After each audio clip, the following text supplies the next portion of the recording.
Alrighty. I would like to welcome up Pastor Marty Masten. Pastor Marty Masten was the pastor at Garfield Community Church for 5 years and recently retired last year. Pastor Marty has also been helping out with the youth group since 2023 to 2. One of those 2 dates. But, yeah, welcome up Pastor Marty, who's going to be giving us our lesson today.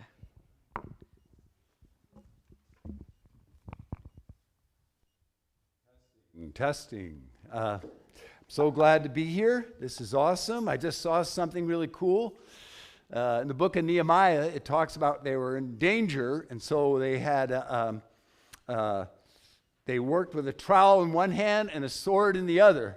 And I see Betty has the piano with 2 hands, but there's a fly swatter right next to her. This is awesome, right out of the Bible. Thank you, Betty. This is great. Okay, I need to ask you guys, I'm glad you're not a Pentecostal or charismatic church, because I've been speaking at different churches, and I ask them, how long do we go? And they say, whatever the Spirit leads you. I trust, Don told me you normally end your services at 11. Is that right? And so we have a bunch of other things. So what's the cutoff? I need help here. I won't. 2 hours. See, that's the kind of thing. Now, that's the kind of information I don't need. Now, at my church, I went by, the scripture says where 2 or 3 are gathered in my name, that I'm in your midst. My verse was, wherever 2 or 3 fall asleep, that's when it's time to end the sermon. And so any of you can start to pretend to fall asleep. But I would like some, if I go to 11 o'clock, is that okay? All right, I'll start tossing stuff overboard. Pastor Waming knows I'm a storyteller, and mainly because I learn from stories. That's why I tell stories. But anyway, before I get started, I wanted to say a couple things. I just want to take a moment to honor Pastor Corey, and I imagine you guys have done this already, but just from my viewpoint, I've had the blessing of working with him for about 6 years. Do we have the picture up there of there we go, the 4 kings, 4 horsemen? I don't know, we weren't the 4 horsemen of the apocalypse, but it has been a great time. I've got a chance to spend lots of time with Corey. I was a volunteer with the cross-country team, which meant pain and suffering. But I got to go on long bus rides.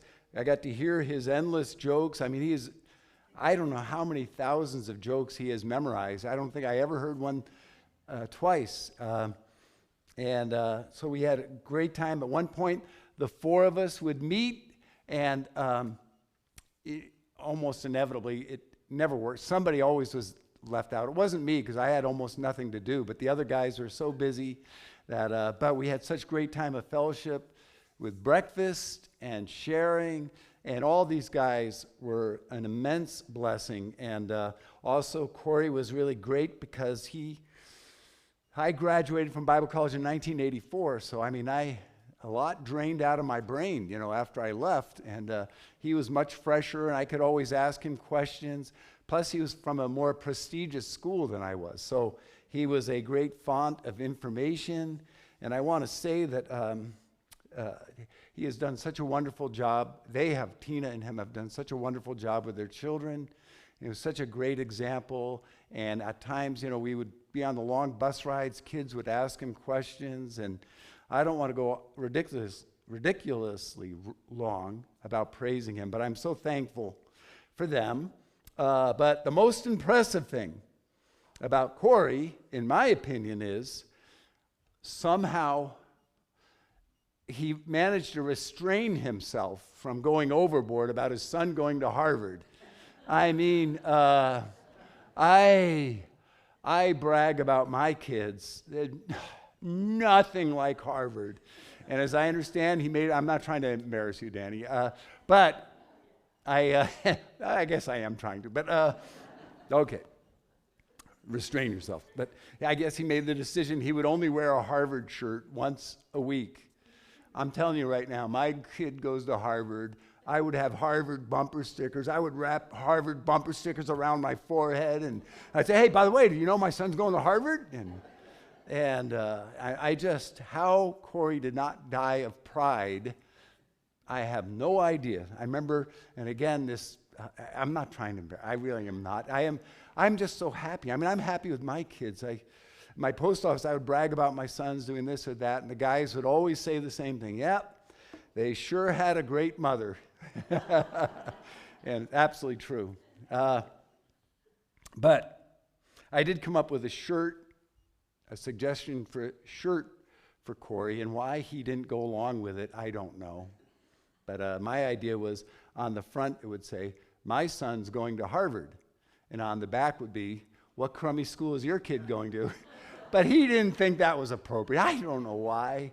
And then I got to listen to, so I, vicariously, yeah, Danny, I just want to say, I vicariously I was so happy. I mean, I just can't imagine. And seeing that the guy, I don't know what the name of the head honcho at the opening freshman ceremony, quoted from Danny's entrance thing or whatever. I don't know those. I heard it. It was all. I thought, wow. I mean, I would be ready to die and go to heaven if that happened to me. They quoted from his paper, and then I got to hear also you at the chapel, and that was awesome. And your compliment about Palouse and what you learned in loving people. And anyway, I was so glad to be able to do that. I do want to say, though, I remember I had to break this to Tina. Oh, that's right. I remember. By the way, you get blocked out if you go over here on the video.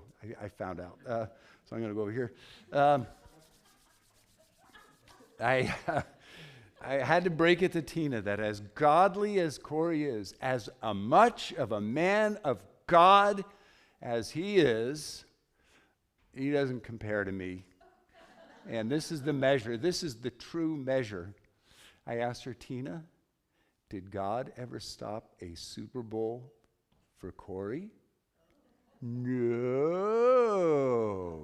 So just because I'll let you know, just because I know you're dying to find out how God did this. But, the book of Joshua, God caused the sun to stand still. This was almost at that level. My wife was doing a thing at a promotional event at Costco, Super Bowl Sunday. And about 5 o'clock, she needed me to come there to help pack everything up. Super Bowl Sunday, people. It's halftime, and of course, I'm an incredibly loving husband. The Bible says, love your wives as Christ loved the church. And so I was only a little bit bitter as I got in the car to help her load up all this. And my wife is so meticulous, and we got to do this, we got to do that. What they did was this heavenly clothing or something. And so we had to get it all packaged so it could be shipped back to the company. And so I didn't even listen on the radio.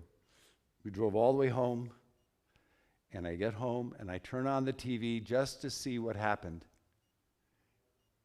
And it says, in 5 minutes, we will start the second half. Does anybody remember what Super Bowl that was?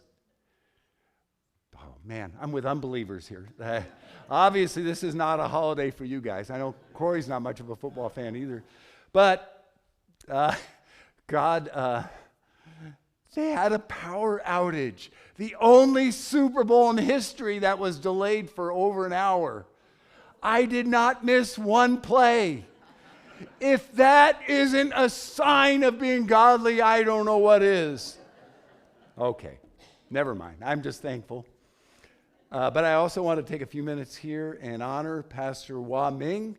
When I first met Wah Ming, I thought he had a different name. Okay, there we go. Risking his life, fighting fires. Look at that. Isn't that awesome? Oh, man, he has all that charcoal all over him, and he had a mask. And when I first met you, I thought you had a totally different name. I was helping with VBS, and you were a character. So I kept calling you that name, and you kept saying, no, my name's Wah Ming. but you said your name was, do you remember what your name was? You don't either, yeah. So I didn't even get it took me a while to get, he's playing a character in VBS. And I just want to say I've known him for about 6 years, and I have seen his life. I think you were a senior at the time, or maybe you just graduated. And Wah-Ming has been just an enormous blessing, and I have seen him. I know I'm going to run out of my time preaching here if I don't watch out, but being an EMT driver, bus driver, hockey player, his willingness to do things, his being a fireman, running the camps. I had one of my great bucket list things is I had a chance to be a speaker at the retreat. But Wah-Ming, along with the willingness to do so many small things, but also he has intentionally included and developed leadership in the youth group. It wasn't all just about him. It wasn't just him teaching every week. He encouraged others to join in. And I just want to say, and I know you're helping hold the church together here, and if you guys wouldn't mind, could we give Wah-Ming a hand?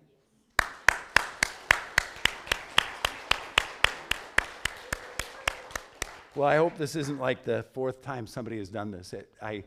Has anybody else taken the time to honor Wah-Ming since? I'm sure you have, but I just want to thank him for all he's done, and so that has been a blessing to get to know him and to see his growth in Jesus. And also, though, I have to say here real quickly, I am actually going to get to a message, I promise. But I was scouting out the other speakers. And so you can go on the thing and you can clip, okay, this guy, oh, wow, man, that guy sounds brilliant. I mean, he just had a brilliant college-type voice. And then another guy, that lady, wow, she's something else. And then there was somebody else, and he sounded brilliant. And I'm so glad I went back far enough, and there was Phil, my friend Phil Wiegraff. I thought, okay, now I'm in a comfort zone now. Me and Phil, we're about the same level. And so I'm so thankful you guys let him come here. And by the way, I passed this joke by Phil, and I wanted to make sure he laughed. If he looked at me and grimaced, I probably would have said it anyway. So anyway, I'm so thankful. I want to talk about something. I notice, obviously, this is on your hearts, and I just want to, right off the bat, speak several scriptures, and then we'll go back to them.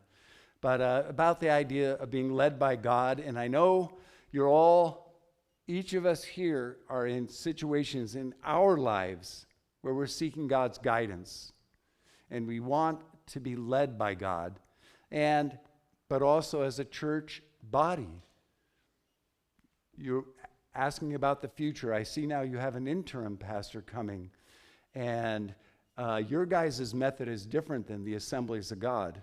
And I know but I know it's the same desire to know, what does God want for us? What can we imagine His will is?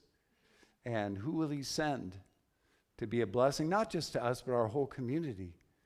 And I know you're praying that. And so I want to read these scriptures, and then we'll go back over them one by one. But in Psalm 23, he says, He leads me in paths of righteousness for His name's sake. And Jesus said, my sheep hear my voice. My sheep hear my voice. And thy kingdom come, thy will be done. And Romans, it says, for all who are led by the Spirit of God are sons of God. For you did not receive a spirit of slavery to fall back into fear, but you have received the spirit of adoption as sons, by whom we cry, Abba, Father. And so each of us here, we have this assurance. God desires to lead us in our lives and also in the life of this church and His purposes. And 2 weeks ago, I had the privilege to speak at Clarkston, the Redemption Church, and they're in the same boat. They are looking for a new pastor, and it's a hard task. It can be a test for a church. What is our future? What does God want for us? And I know the Assemblies of God system, they just put on the denominational website, open church, you send a resume. It sounds like you guys are a little bit more professional, I think. You guys are a little bit better. than us, but we have a, but then the guy comes, and for lack of a, I can't remember the spiritual word, he basically auditions. And they go, or, you know, the gong show. We're not that level. You know, to have a gong, get out of here. They just don't return his calls anymore after he leaves. So it's much different than you guys, but you're praying God's will. You're asking God, what do you have for us? What is your purpose in our lives? And many of you here are students. You're praying about what's the next direction for my life. We're praying God's will. And so I want to talk about that idea and trusting God. And you know, in some ways it's almost like dating in a way. You know, you think, well, I mean, I might have this ideal of this super duper spiritual guy. And it's kind of like when you're dating, you know, well, you know, I'd be willing to date Miss Universe, but I don't even think she will look at me. So, you know, isn't it true? I mean, you're trying to think, we would love to have some world-renowned guy or woman, but do they want us? Right? You know, and you know, some of these things, there's a spiritual side to things that you and I trust. And again, you guys, Corey is here 20 years. So you guys are out of practice. You haven't had to do this, have you? And that can be tough. You know, what do we do? You know, we haven't done this before. How many here were not part of the last time that they chose a pastor here? You weren't. Okay, yeah. So a good number of you, several of you were. Wow. So you remember. Yeah. And so, you know, one of the things that kind of was neat to me was there's the practical and there's the spiritual. And so I am intrigued by John the Baptist, the most godly man who ever lived before Christ. That's what Jesus said. No one was greater than John. And yet John was practical. Why did he choose to baptize where he did at the Jordan? I bet you some Bible students here know this. Anybody, this isn't meant to be a test or anything. It says because there was lots of water. Well, I don't want to go trying to smush people's faces under the water where it's shallow, you know. It said he went there to baptize because there was lots of water. And in the same way, you know, is it someone who has a background in this area? Is it someone who has, you know, we were looking at practical things, but you're also asking, God, what do you want? What do you want? And so I want to go through some basic things I know that I am working through, Janice and I are working through in our lives. I normally preach through text, but in this case, it'll just be 4 biblical texts I'll be touching on. The first one is, He leads me in paths of righteousness for His name's sake. Has anybody here ever read the book, A Shepherd Looks at Psalm 23? Anybody? Okay, that's fine. I still love you. No. Fantastic book. It's from the perspective of a guy who's actually a shepherd. And he says, and again, we won't know till we get to heaven. He says a lot of the things that we just kind of take on a natural level. He says that David was speaking from the viewpoint of a shepherd. One of the things is if sheep are left to their own, they will just destroy. They will go the same path every time, and they'll just totally destroy that pasture. So the shepherd intentionally leads them in different directions. Isn't that interesting? Like, he has insight after insight like that are so fascinating. Even the still water, going up the valley of the shadow of death. He says every one of those actually had it was very practical things that David did as a shepherd that had application to us. Anyway, I hope that encourages you. If you want to read the book, it's an awesome book, I think. It's tremendously encouraging. But God wants to lead us. God cares more about who's to be the pastor here than you do. He wants to lead you. And whatever difficult decisions you are facing, God has a greater interest in those than you do. Do you believe that? You do. Okay, you're nodding your head. See, a Pentecostal church would say, amen. No, you don't have to. So, secondly, slide 4, thy kingdom come, thy will be done. You know, whatever Jesus asks us to do, he gives us the power to do. He wouldn't tell us, pray thy will be done, and say, I'm not going to let you know. Right? If he says thy will be done, that means he's going to let us know what his will is. Isn't that true? Can we trust God that he will do that? Thy kingdom come, thy will be done. My sheep hear my voice. My sheep hear my voice. I know them, and they follow me. I'm kind of addicted to these Facebook things, with this, specifically dogs and horses. But I saw one. You know what I'm talking about. You can flip through the things. They have different animals, and they know once you get on one, you're not going to stop for an hour. But one of them had the sheep, the shepherd, and these people were trying to imitate the shepherd's voice. And the sheep didn't fall for it. And then the shepherd calls them, and this flock of sheep all come running. It is awesome, isn't it? My sheep hear my voice. John 10:27. My sheep hear my voice, and I know them. Do you believe God knows you? He knows you. He knows you. I know them, and they follow me. He is the good shepherd. I believe God will lead you. He will speak to you. And I pray that you know his voice. And then Romans 8:14 through 15. For all who are led by the Spirit of God are sons of God.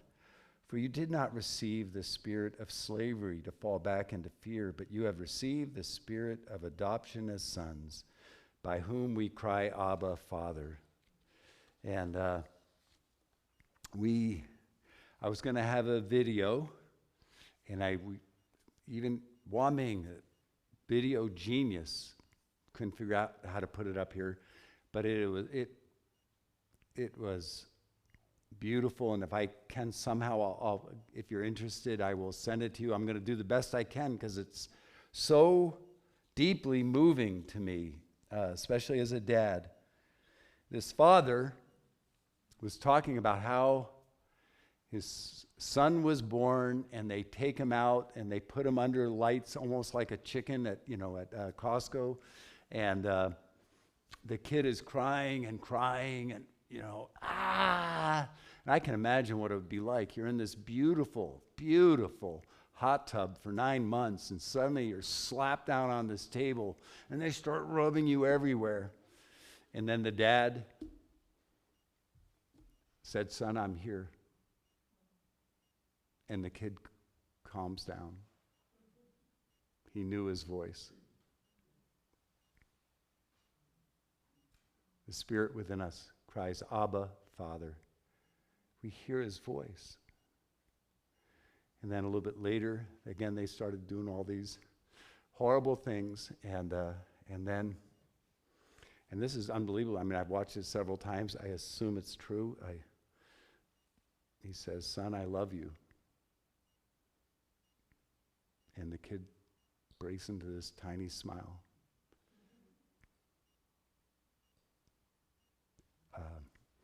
Any of us who've had the experience of a birth of a child and being able to hold them, you know that feeling. You know that feeling of the kid. By the way, I always yelled at our kids. It's probably why all of our sons are very loud.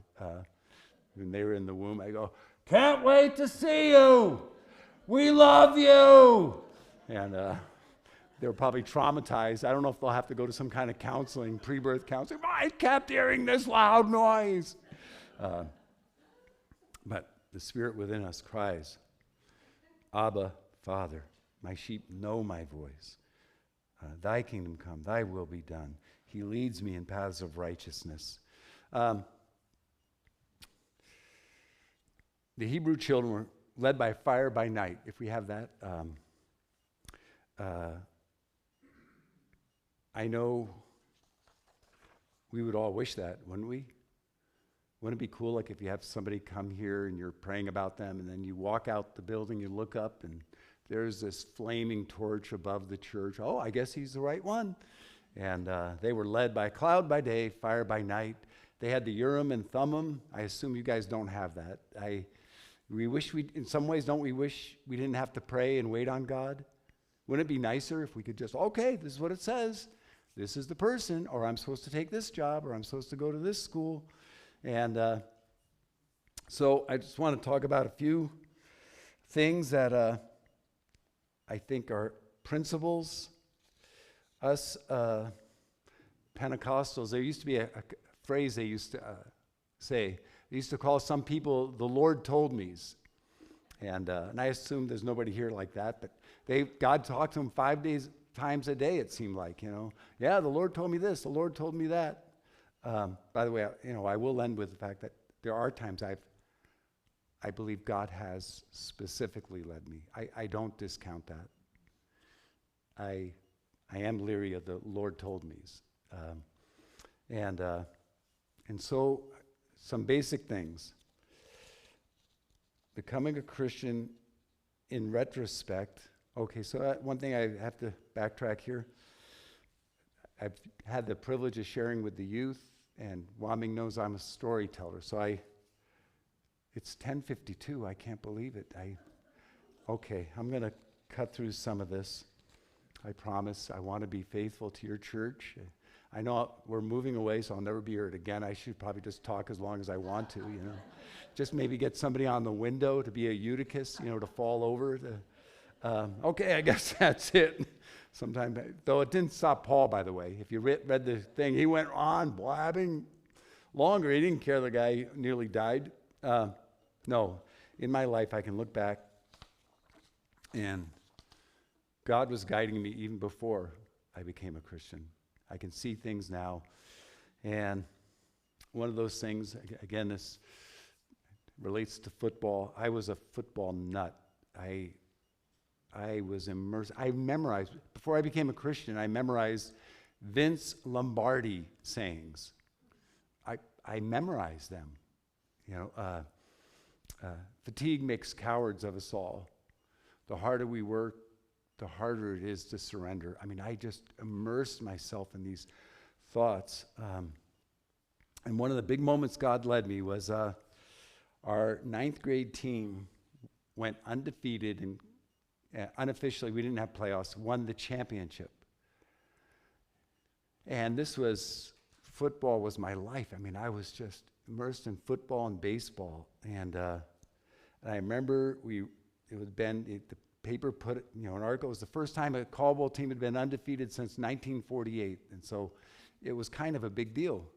And I remember running off the field, and years later, we actually went back to the same locker room. We tried to imitate the Super Bowl. You know how the guys all go crazy. We weren't allowed to have champagne, but guys were smoking cigars. We were all trying to act like the guys on TV. And I felt totally empty. I was totally empty. And something that's worse than not getting what you want is getting it and finding out it will not fulfill you.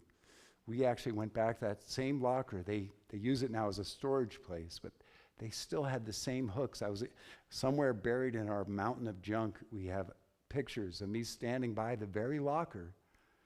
But that began a change in my life. I knew there had to be something more. This was not going to bring fulfillment. Loss of a friendship. My brother Pete spending the summer and sharing with me. Here's one that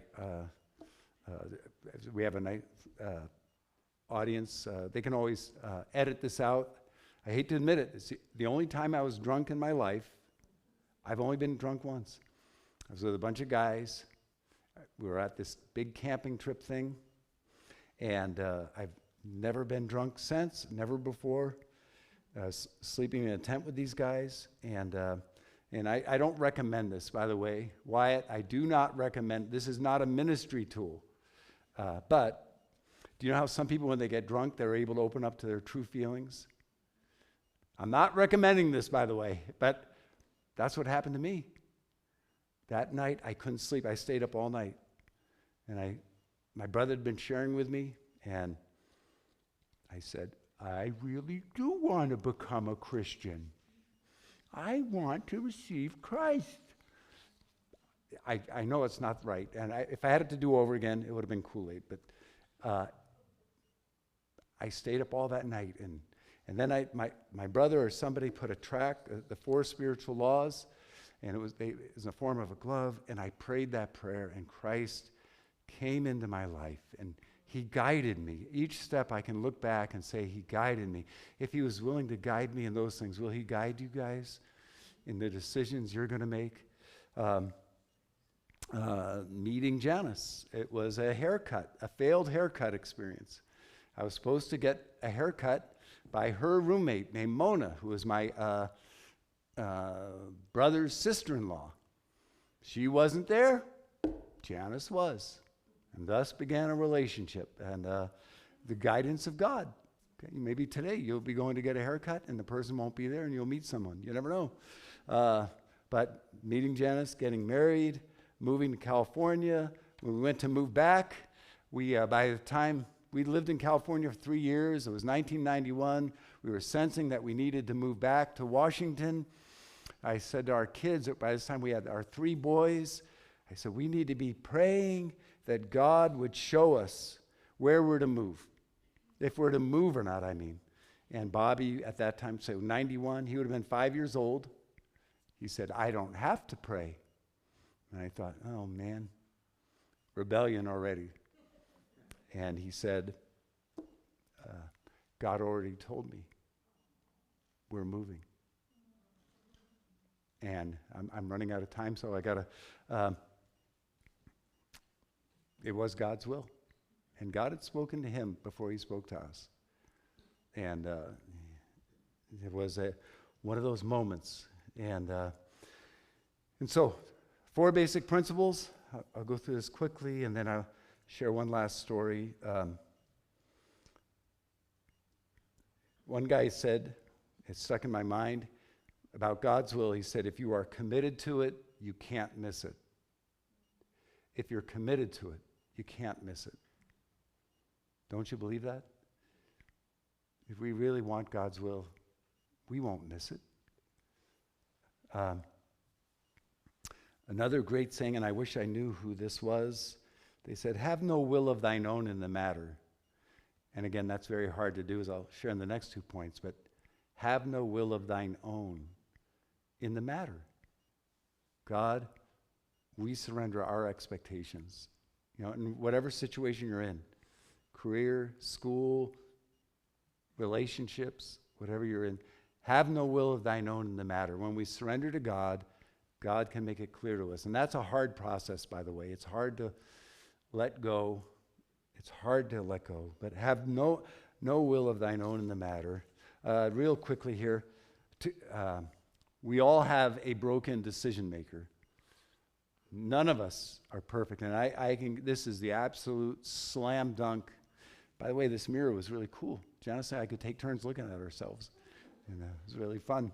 You can tell I'm a little bit ADD. All of us have broken decision makers. Often people will say, oh yeah, I was attracted to so-and-so the second I saw them. In some cases, that's a good thing. In some cases, it's awful.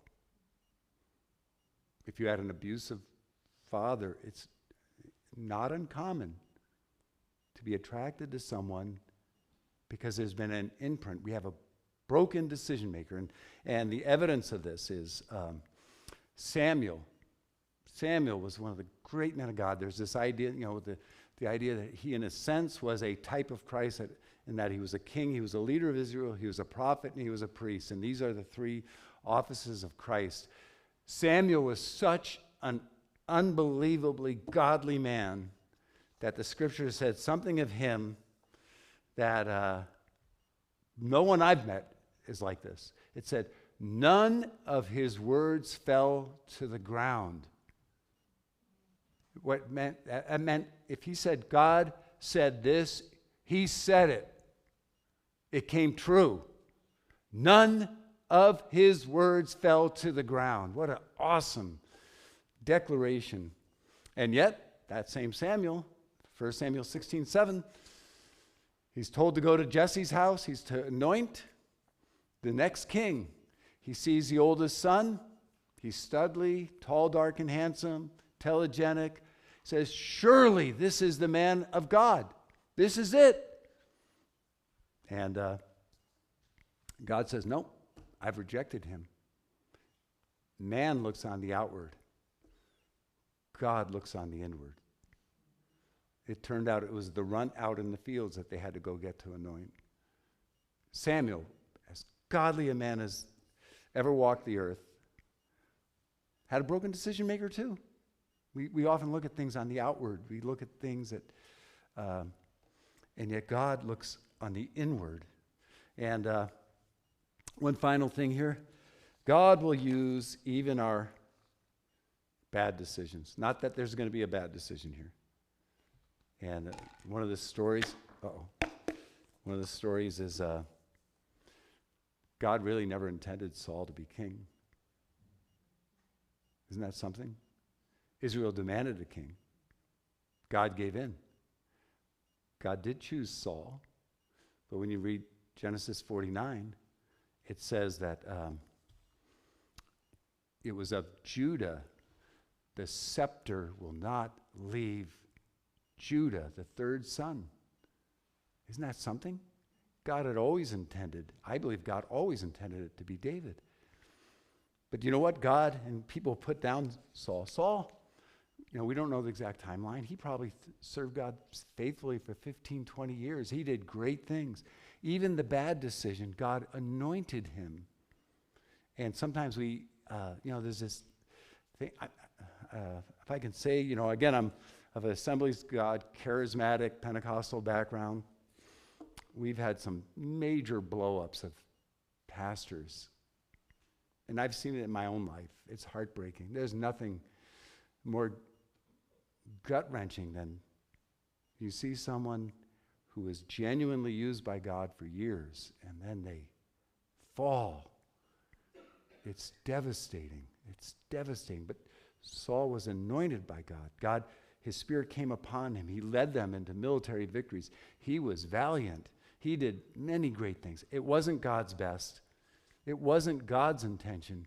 And yet God will use even our bad decisions. Now, in your case, I know that's not going to be the case. And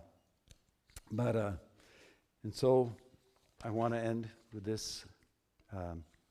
If the Lord calls, harden not your heart. Hebrews 3:15, Psalm 95:8.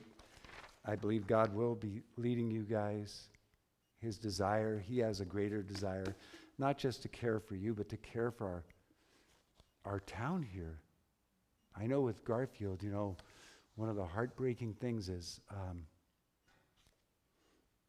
I would guess, a person in town who's not a Christian said, 50% of the adults in our town are alcoholics. Do you think God cares for them? Do you think God desires to reach those who are lost? And he wants to use you, and he wants to use this church. He has a purpose for you. He has a greater commitment than you do. And I want to close with the idea that I do believe, and you can correct, by the way, anything you guys need to correct here, feel free. Danny, you can get up. By the way, no, we don't believe that. Do you guys believe God will speak to you sometimes personally? Do you guys believe that's not against your plumbing? Is that? Okay, one story in my life, I hope this is encouraging. It's part of a church that was the church was a church plant. It's in Bellevue, Washington. It's the year we're going to get married, 1981. to have baptisms, we rented the YMCA. And so, because we were in a school, we were meeting in a school, so you drag everything in there, you have to drag it all out. But we had the baptism at the YMCA, and so we went there, and we were on the shallow end where they're going to do the baptism. The YMCA had a policy, didn't matter what you were doing, you had to have a lifeguard there if someone was in the water. So there's this girl, the pool would have been maybe like the size of this. She is all the way on the other end, just sitting there. And they had a couple songs, and so I say this, this is the truth. I mean, I'm telling you something. It doesn't happen to me all the time. I'm not making this up. I was just there singing songs, minding my own business, and I felt God tell me, go up to her and talk to her. Share me with her. I am not a cold witness person. I like to make friendships, and then when the door's there, I'm not a, if you died today, would you go to hell? You know, I'm not, I sweat bullets. But I sense the Spirit of God prompting me. And usually for me, guidance is, I can tell because it's something I don't want to do. Usually it's, yeah, God wants you, Marty, to go to the Super Bowl, spend $5,000. And, oh yeah, sounds like God to me. Nope. Sharing. So I felt this, the pounding in my heart. We sang the songs. We did the baptismal. And I just want to say how hard it was for me. Where we were baptizing, the doors were right there. So the deep end of the pool's over there. She's all the way over there. We were baptizing here. Everybody's going this way. And I start walking towards her. And the more I do, my heart starts pounding more and more. And I sit down. And when I tell you this, you're going to know that God needed a special genius to share with this girl. Because this is all I said. This was my whole message. Do you know what was going on there? From there on, actually, my friend, I just moved from such and such place, and my friend has been sharing Jesus with me, and I've been wanting to accept him into my heart. God needed a real genius, didn't he? He needed someone. Okay, I guess that's why you let me do this. And we prayed right then. And she received Christ into her heart. If the Lord calls you, harden not your heart. God has a purpose for your lives, and he has a purpose for your church. And Mr. Waming, I can't remember what's next. God bless you guys.